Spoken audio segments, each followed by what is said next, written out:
قرآن شروع ہوتا ہے ہدی للمتقین، ایک جگہ ہے ہدی للناس، انسانوں کے لیے ہدایت. کیا مطلب؟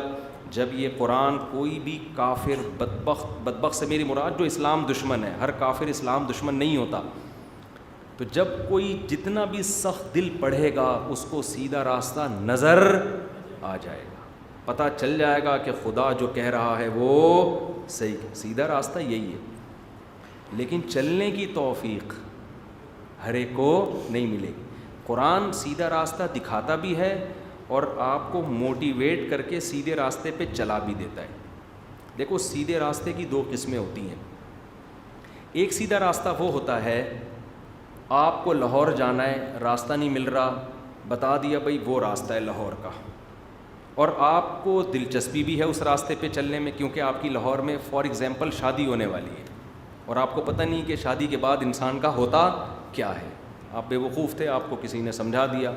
اب اس ٹریک پہ چلنا آپ کے لیے آسان ہے یا نہیں ہے؟ یہاں سیدھا راستہ بتا دینا کافی ہے، اس پہ چلانے کی ضرورت نہیں ہے. چلو گے آپ خود ہی، آپ کو موٹیویشن کی ضرورت بولو نا نہیں ہے. لیکن ایک سیدھا راستہ وہ ہوتا ہے جس پہ کانٹے ہوتے ہیں. راستہ تو یہی ہے، باقی سب غلط راستے ہیں، لیکن غلط راستوں پہ پھول بچھے ہوئے ہوتے ہیں اور سیدھے راستے پہ کیا ہوتے ہیں؟ کانٹے. وہاں سیدھا راستہ بتا دینا کافی نہیں ہوتا، اس پہ چلانے کے لیے موٹیویشن چاہیے ہوتی ہے. بعض دفعہ تھپڑ مار کے چلایا جاتا ہے، باپ ہوگا تھپڑ مارے گا، دھکا دے کے بولے گا چل جا یہاں پہ. بعض دفعہ ترغیب دی جاتی ہے کہ یہ کانٹے چبھیں گے لیکن اس کا تمہیں فائدہ ہوگا. اب اسلام قرآن سیدھا راستہ دکھاتا ہے. سوال پیدا ہوتا ہے جب یہ ساری دنیا کے سارے انسانوں کو سیدھا راستہ دکھا دیتا ہے تو پھر لوگ اس سیدھے راستے پہ چلتے کیوں نہیں ہیں؟ اس کا قرآن نے جواب دیا، چلتے اس لیے نہیں ہیں کہ یہ سیدھا راستہ کانٹے دار ہے، اس میں پھول بچھے ہوئے بولو نہیں.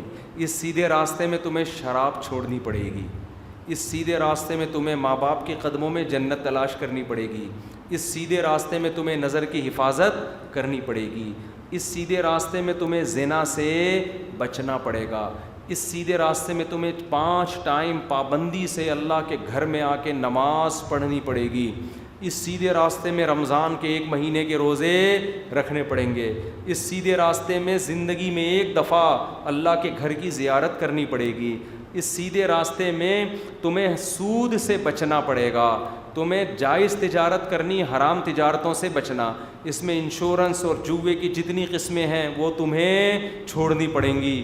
بہت ساری خرید و فروخت کے طریقوں کو اسلام چھڑوا دے گا تم سے. اس سیدھے راستے میں تم حلیہ اپنی مرضی سے نہیں رکھ سکتے، ایک باؤنڈری ہے، اس باؤنڈری کو کراس کرنے کی تمہیں اجازت نہیں ہے.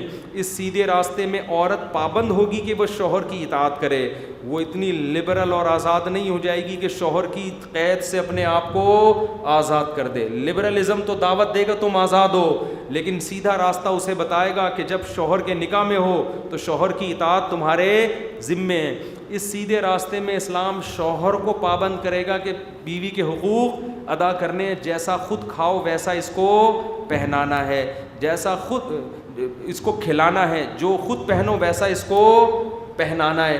سمجھتے ہو کہ نہیں سمجھتے؟ تو اس سیدھے راستے میں ایک لمبی کانٹے دار جھاڑیاں ہیں، لہذا یہ راستہ دکھا دینا کافی نہیں ہے، اس پہ چلانے کی بھی ضرورت. کوئی چلانے والا دھکا دے کے چلا دے اس پہ. اس لیے قرآن نے کہا ہدی للناس، دکھاؤں گا سب کو سیدھا راستہ، چلاؤں گا سب کو نہیں. ہدی للمتقین، چلانے والی جو ہدایت ملے گی صرف پرہیزگار لوگ جو چلنا چاہتے ہیں، پہل کرنا چاہتے ہیں کہ اللہ ان کانٹوں پہ ہم پاؤں رکھنے کے لیے تیار ہیں. تو جو تیار ایک دفعہ ہو جائے گا ہم اس کو دھکا دے کے چلا دیں گے. بہت مشکل ہے بات سمجھانا، بہت. اس کا مطلب جو کانٹے دار جھاڑیاں آپ کو اسلام کی نظر آ رہی ہیں نا، گھبرائیں نہیں، ہمت کر کے ان کانٹوں پہ ایک دفعہ پاؤں رکھیں. جتنا مشکل آپ کو یہ راستہ لگ رہا ہے اتنا مشکل ہے نہیں. یہ سمجھتے ہو؟ اتنا مشکل ہے نہیں.